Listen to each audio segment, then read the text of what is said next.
Efésios, capítulo 4, verso 17, nós vamos ler até o capítulo 5, verso 21. Efésios 4, 17, nos diz o seguinte: assim eu lhes digo, e no Senhor insisto, que não vivam mais como os gentios, que vivem na inutilidade dos seus pensamentos. Eles estão obscurecidos no entendimento, separados da vida de Deus, por causa da ignorância em que estão, devido ao endurecimento do seu coração, tendo perdido toda a sensibilidade, eles se entregaram à depravação, cometendo com avidez toda espécie de impureza. Todavia, não foi isso que vocês aprenderam de Cristo. De fato, vocês ouviram falar dele, e nele foram ensinados de acordo com a verdade que está em Jesus. Quanto à antiga maneira de viver, presta atenção, ele aqui fala quanto à antiga maneira de viver, a maneira que vivia antes, a maneira que você vivia antes de ter uma experiência com o Senhor Jesus.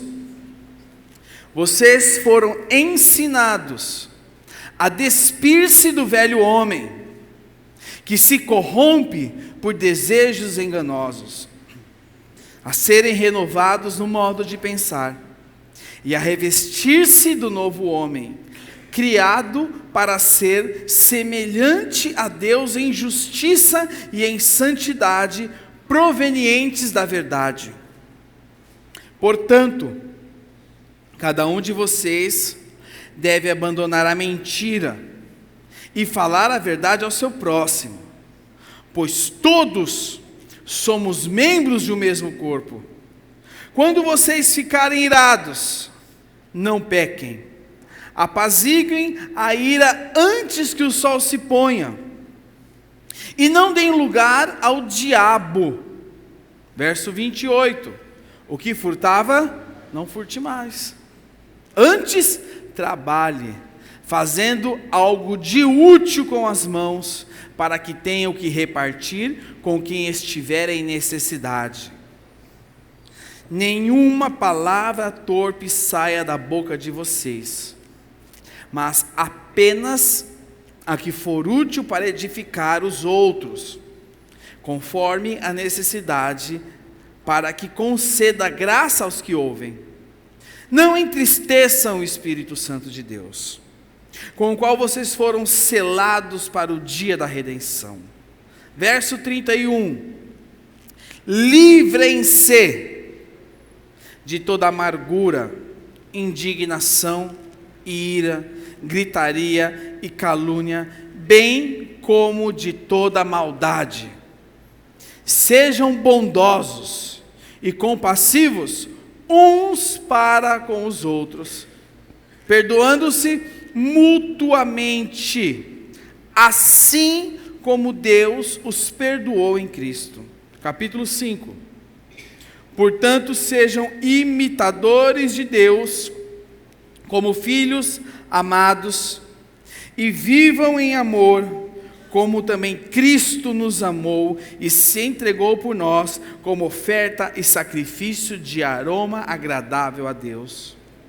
Entre vocês não deve haver nem sequer menção de imoralidade sexual, como também de nenhuma espécie de impureza e de cobiça, pois essas coisas não são próprias para os santos. Não haja obscenidade, nem conversas tolas, nem gracejos imorais, que são inconvenientes, mas, ao invés disso, ações de graças, porque vocês podem estar certos disso: nenhum imoral ou impuro ou ganancioso que é idólatra tem herança no reino dos céus, no reino de Cristo e de Deus, perdão. Ninguém os engane com palavras tolas, pois é por causa dessas coisas que a ira de Deus vem sobre os que vivem na desobediência. Portanto, participe com eles dessas coisas, porque outrora vocês eram trevas, mas agora são luz no Senhor. Vivam como filhos da luz, pois o fruto da luz consiste em toda bondade, justiça e verdade. E aprendam a discernir o que é agradável ao Senhor. Não participem das obras infrutíferas das trevas, antes exponha-nas à luz, porque aquilo que eles fazem em oculto, até mencionar é vergonhoso. Mas tudo que é exposto pela luz torna-se visível, pois a luz torna visíveis todas as coisas. Por isso é que foi dito: desperta, ó tu que dormes, levanta-te dentre os mortos, e Cristo resplandecerá sobre ti. Tenham cuidado com a maneira como vocês vivem, que não seja como insensatos, mas como sábios, aproveitando ao máximo cada oportunidade, porque os dias são... Então, tenham cuidado com a maneira como vocês vivem, que não seja como insensatos, mas como sábios, aproveitando ao máximo cada oportunidade, porque os dias são maus. Portanto, não sejam insensatos, mas procurem compreender qual é a vontade do Senhor. Procure compreender o quê? A vontade de quem? É a sua vontade? É a vontade de quem? Só para gravar. Não se embriaguem com o vinho, que leva à libertinagem, mas deixe-se encher pelo Espírito, falando entre si com salmos, hinos e cânticos espirituais, cantando e louvando de coração ao Senhor, dando graças constantemente a Deus Pai por todas as coisas, em nome de nosso Senhor Jesus Cristo. Sujeitem-se uns aos outros por temor a Cristo.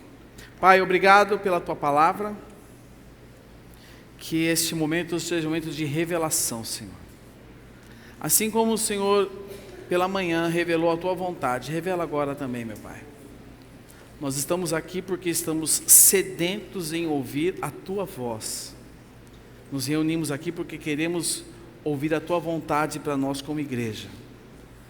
Que toda distração, todo ladrão de atenção, nós repreendemos ele agora em nome de Jesus Cristo.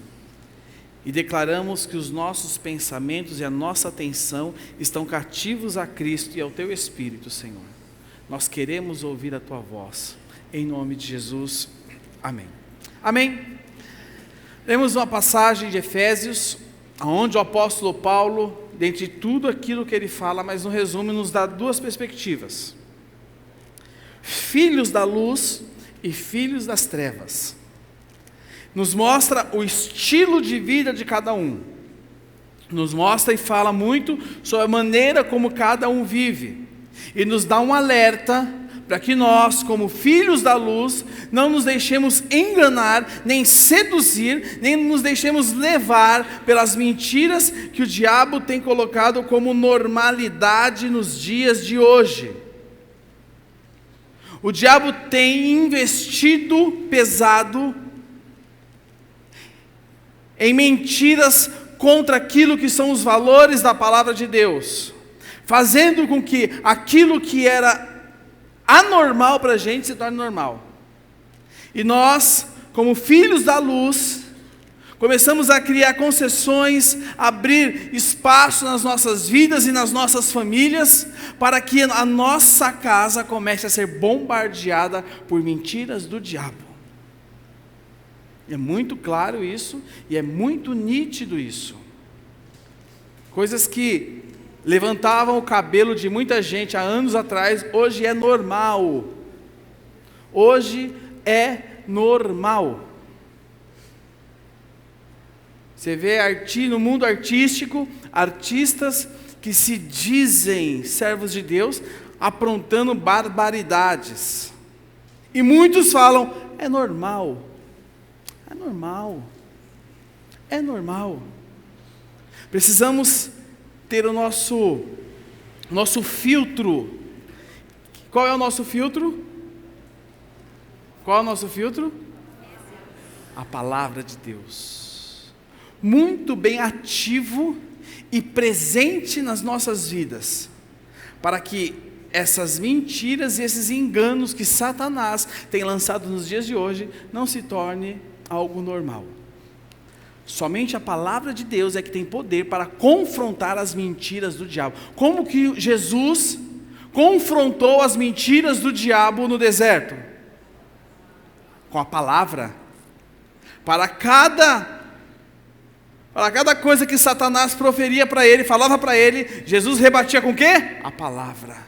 Porque somente a palavra é que tem poder de anular todo sofisma, toda mentira do inferno que é lançado sobre você e sobre a sua casa. Como eu disse, vivemos em dia que tudo é normal. Tudo é normal. Tudo é normal. Os valores do verdadeiro cristianismo estão sendo deixados de lado. Por quê? Em virtude da normalidade daquilo que não é normal. Hoje nós vemos discípulos de Jesus querendo mandar no Senhor, aonde associa-se que ser cristão é sinônimo de bênção. Eu sou cristão porque eu creio que eu sou abençoado em virtude daquilo que Cristo fez na cruz pela minha vida. Amém? O que Jesus fez por você, e você aceitou esse sacrifício, e você vive debaixo dessa obra poderosa, você é abençoado. E a partir disso, tudo vai acontecer na sua vida. Mas eu não sou abençoado porque eu dou ordem para Deus. Nós vemos hoje um contexto onde as pessoas querem impor a sua vontade sobre Deus. Eu tenho uma história para contar para vocês. Uma historinha.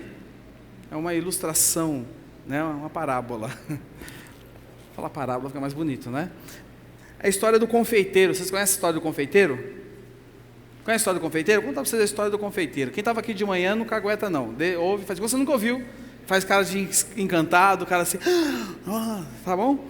A história do confeiteiro que queria honrar a Deus com o talento dele. Então tinha um confeiteiro que tinha um talento. Quem é que tem talento de fazer bolo? Levanta a mão. Tem mesmo, irmãos? Vamos lançar um desafio, Edivaldo? Vamos lançar um desafio? Master Gospel, Master CG, Chef Gospel, sei lá. Então esse confeiteiro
ele vai se apresentar diante do Senhor e diz: aqui está, Senhor, a obra-prima da minha vida, o bolo de chocolate mais perfeito que a humanidade já viu. Deus recebe aquele bolo,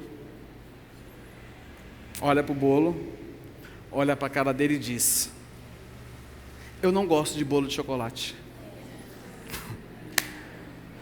Moral da história: muitas vezes nós decidimos fazer aquilo que dá na nossa mente, com a justificativa de que aquilo é a vontade de Deus. Eu vou fazer isso porque isso é a vontade de Deus. E eu fico pedindo para quê? Para Deus. Não, Deus abençoa. Deus abençoa. Ainda falamos, isso aqui é para a glória de Deus. Mas nós nem sabemos qual é a vontade de Deus. Nós devemos estar atentos. Será que Deus gosta daquilo que você tem preparado para Ele? Devemos estar atentos. Será que isso que você tem feito hoje é o que Deus gostaria que você estivesse fazendo? A pergunta não é o que eu devo fazer, e sim o que Deus espera de mim. Dentro do contexto do apóstolo Paulo, muitos de nós queremos impor a nossa vontade à vontade de Deus. Maridos, sejam honestos. Quem já orou pela sua esposa, levanta a mão. Lógico. Já orou pela esposa? Levanta a mão. Mas você já fez a seguinte oração para Deus? Deus, muda a minha esposa. Quem já fez essa oração?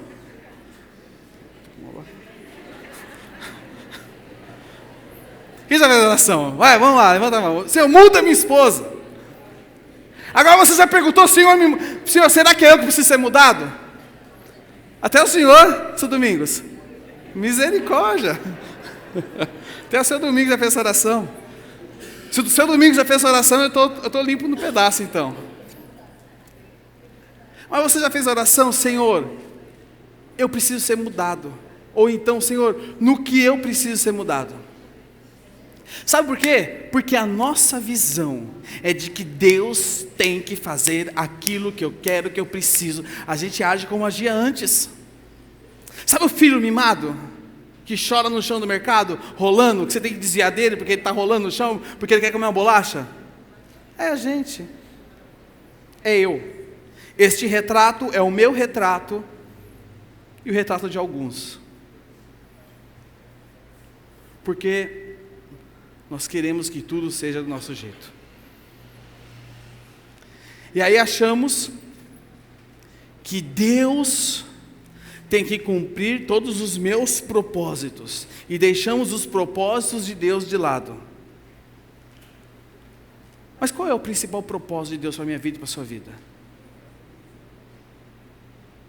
Nós temos um chamado, meus irmãos, como discípulos de Jesus. Estou falando aqui a um público, que é um público que são os discípulos de Jesus. Amém? Amém. O nosso chamado é falar do Evangelho a toda criatura.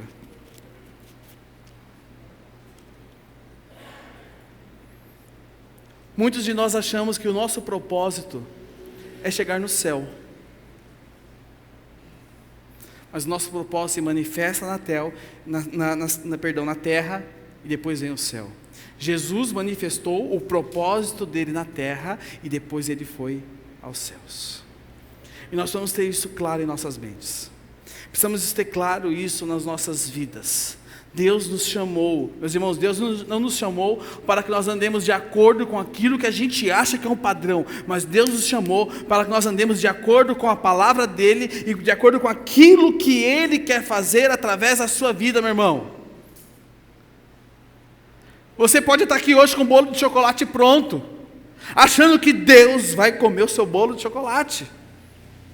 Porque o meu bolo, porque o meu jeito, porque a minha maneira, porque do jeito que eu faço é o melhor, porque eu tenho um talento. Mas Deus te deu um talento, Deus te deu algo para que nós possamos usar isso para a glória dEle, aonde o nome dEle seja glorificado, aonde aquilo que é a nossa missão possa ser colocada em prática, em nome de Jesus. Amém? Amém.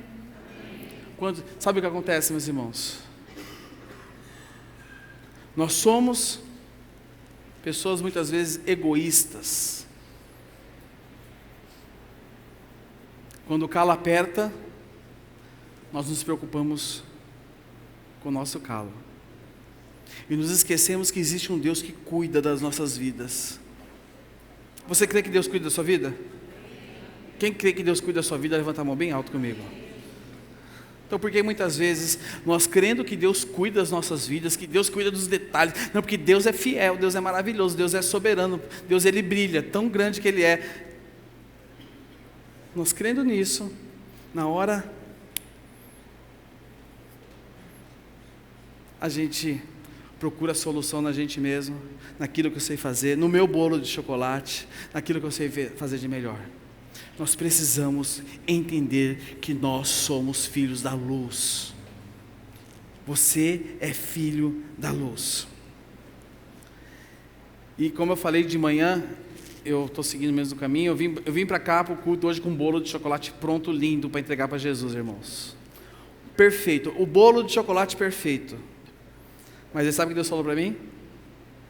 Eu não gosto de bolo de chocolate. E aí, o Senhor me deu outra direção, que é disso que nós estamos falando aqui. E nós precisamos entender duas coisas. Eu e você precisamos entender duas coisas. Duas coisas têm que ficar claras no meu coração e no seu coração, para que nós possamos começar a andar, ali como o apóstolo Paulo fala em Efésios, assim como ele nos relatou, em todo aquele contexto que nós lemos em Efésios. Precisamos entender duas coisas. A primeira coisa, que eu e você precisamos entender hoje, é que nós precisamos ser um povo que tem as marcas da cruz. Repita assim comigo: eu preciso ter, convenceu, ter, isso, as marcas da cruz na minha vida. Abra sua Bíblia comigo em Gálatas capítulo 6, verso 14.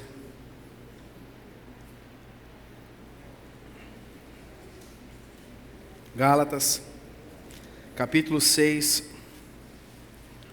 verso 14.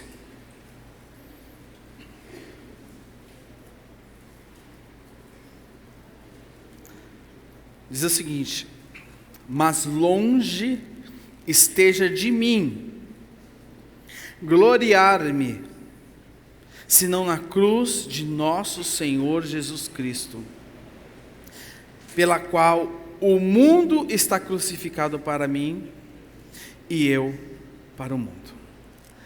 Irmãos, nós precisamos ter as marcas da cruz. Nós não podemos ser um povo que tem somente a mensagem da cruz, mas nós temos que ser um povo que tem as marcas da cruz gravadas nas nossas vidas. Nós observamos Paulo falando isso aqui. Significa que em Paulo não havia nada de interessante para o mundo. Paulo era indigesto para esse mundo. Paulo era uma pessoa que o sistema, daquilo que nós falamos alguns domingos atrás, rejeitava ele. Porque ele tinha nele as marcas da cruz do nosso Senhor Jesus Cristo. Eu quero ler para vocês uma história que aconteceu na Inglaterra, em torno do século XVIII ao século XIX, onde um jovem, um senhor chamado Matthew Wilkes, ele foi chamado para avaliar um jovem que queria ser missionário na Índia. Um jovem que queria ser missionário na Índia. E naquela época, a Inglaterra atravessava um momento de muito frio. Então, esse senhor aqui, Matthew Wilkes, ele marcou com esse jovem na rua, às 4 horas da manhã com aquele jovem. E aqui, Diz a história que esse jovem apareceu como combinado às 4 horas da manhã no local indicado. Aí ele chegou lá, 4 horas da manhã, um inverno rigoroso, aquele inverno da Europa, sabe, irmãos? Que até pinguim tem frio. Estava lá o jovem, 4 horas da manhã. Quem aqui acorda 4 horas da manhã sabe o que é o inverno 4 horas da manhã, né? Quem aqui acorda 4 horas da manhã? Eu não levanto, eu não acordo 4 horas da manhã. Acordar e levantar para a vida, para a rua, para o mundo, assim. Ronaldão, 4 horas da manhã, inverno, Ronaldo. Só Jesus, né? E esse jovem aqui estava na rua. O cara marcou com ele no meio da rua. E esse jovem apareceu como combinado às 4 horas da manhã. Detalhe, é um jovem inglês, né? Então ele chega no horário sempre. Então ele chegou lá 4 horas da manhã. Ele chegou lá. Cadê o doutor? Passou meia hora, 45 minutos, 1 hora. Isso aqui já era que hora? 5 horas da manhã.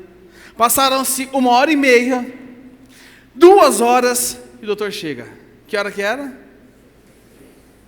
6 horas da manhã.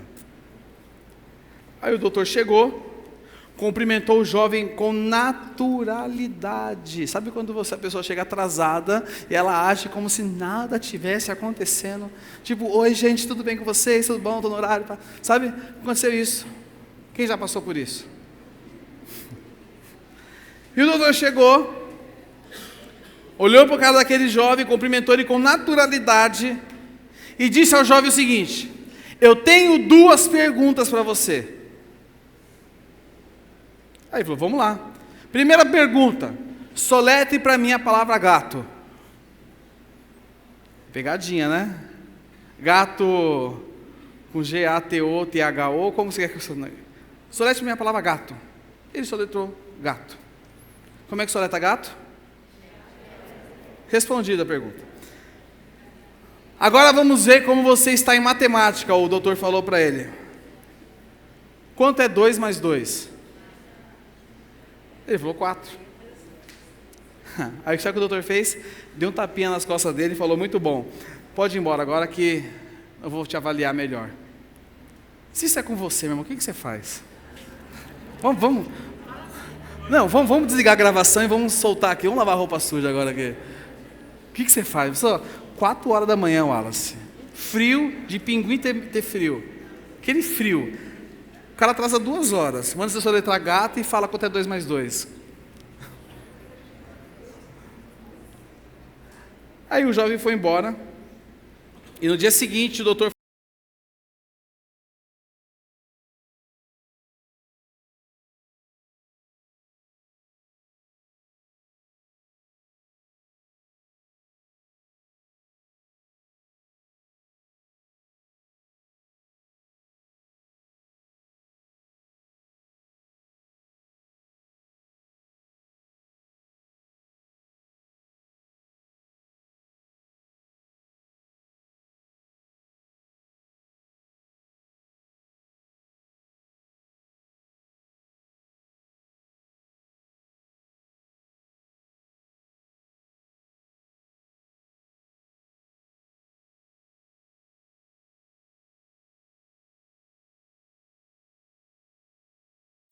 ele disse, o doutor, aqui está um jovem que na sua geração está apressando a vinda do Senhor. Amém? E nós nessa geração? E aí você hoje? Será que nós sabemos muito da palavra da cruz, da mensagem da cruz, e não temos nada dela manifesta nas nossas vidas? Como que está você hoje? As marcas da cruz estão sendo vistas na sua vida? Meus irmãos, o Senhor quer manifestar Cristo em você e as marcas dele na sua vida, em nome de Jesus. Comece a deixar-se ser trabalhado por Deus. Comece a ser deixado a trabalhar por Deus. Presta atenção. Você sabe qual é a igreja que mais cresce no mundo hoje? Sem ser a Comunidade da Graça Itaquera? Sabe qual é a igreja que mais cresce no mundo hoje? Em que país ela está? Falando assim, você imagina nos Estados Unidos, né? No Irã. A igreja que mais cresce no mundo hoje é a no Irã. Começou há muitos anos atrás, com os americanos evangelizando eles, e depois, em decorrência de todo o contexto político, os americanos pararam de evangelizar, mas a igreja do evangelho que eu creio manteve-se firme lá, e é a igreja que mais cresce no mundo. E detalhe, é uma igreja subterrânea, não é uma igreja que se reúne como nós aqui, é uma igreja que se reúne escondido. Lá, se batizar é assinar um termo que você concorda em morrer. É a igreja que mais cresce no mundo hoje. Uma pergunta: será que num iraniano cristão nós conseguimos ver as marcas da cruz? Será que eu consigo ver as marcas da cruz na vida dele? Sabendo que, a partir do momento que eu aceito a Jesus, eu começo a seguir, né, o Senhor Jesus como discípulo dele, eu estou assinando minha sentença de morte, porque eu estou num país que é contra isso. Onde será que é mais fácil ser cristão? Aqui ou lá? Aqui ou lá, irmãos? Aqui. Como nós temos encarado o cristianismo que nós temos vivido? As marcas da cruz estão sendo vistas na sua vida? Segundo lugar, precisamos ser carta de Cristo. 2 Coríntios capítulo 3, verso 2. Abra sua Bíblia comigo. 2 Coríntios capítulo 3, verso 2. 2 Coríntios 3, 2.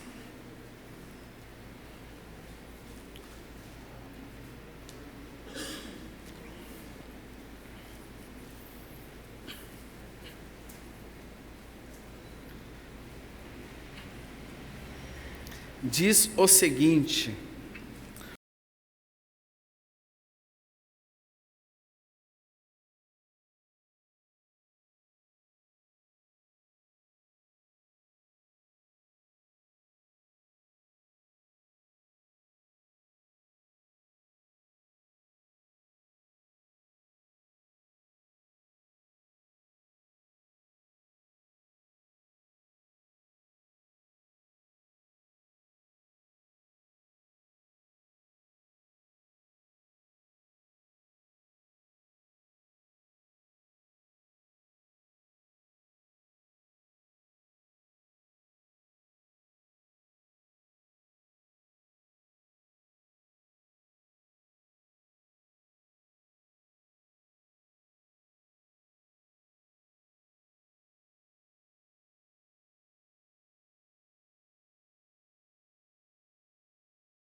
o que para muitos ia parecer, né, desculpa a expressão, uma sacanagem. O cara fez comigo, me fez de bobo. 4 horas da manhã, inverno, e eu ia aqui esperar 2 horas. Aí ele manda soletrar a palavra gato, depois falar contra 2 mais 2. Tá de brincadeira comigo, né? Não é porque eu tenho os meus direitos, né? Porque, sabe, eu não sou bobo e não sei o quê. Sabe aquela coisa que você faz, que eu faço também às vezes? Fala de mim, né? Que eu faço às vezes. Vocês não sabem, ela sabe. Sabe aquela coisa, irmão? Dá licença. Está pensando que eu sou o quê? Está achando que eu sou quem? Você sabe quem eu sou, doutor? Sabe quem eu sou? Sabe quem é meu pai, quem é minha mãe? Sabe o que eu trabalho? Eu sou office boy. Né? Que eu gosto de falar que é policial. Né? Eu sou office boy. Aquele garoto, com humildade, coração quebrantado, passou por aquilo e foi honrado. Sabe qual é o problema? Muitas vezes nós queremos ter direito. Eu quero ter razão. E aí eu te pergunto, o que está sendo lido através da sua vida? No seu trabalho, no contexto do seu dia a dia, o que as pessoas leem em você? Que nós possamos, que eu e você, que na minha vida e na sua vida, possa ser lida uma carta escrita por Jesus Cristo.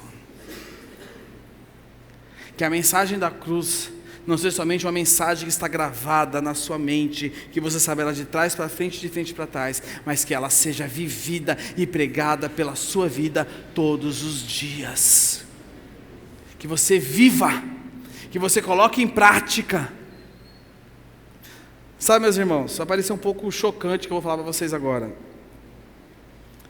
Apareceu um pouco chocante. Deus tem expectativas a seu respeito e a meu respeito. Vou colocar para mim, tá? Fica menos chocante. Deus tem expectativas acerca da minha vida. Mas eu queria te falar algo. O diabo também tem expectativa acerca da minha vida. Sabia disso? Porque ele está esperando só um momento. Ele está esperando só um momento dele poder apontar o dedo para mim e falar: e aí, você não é crente?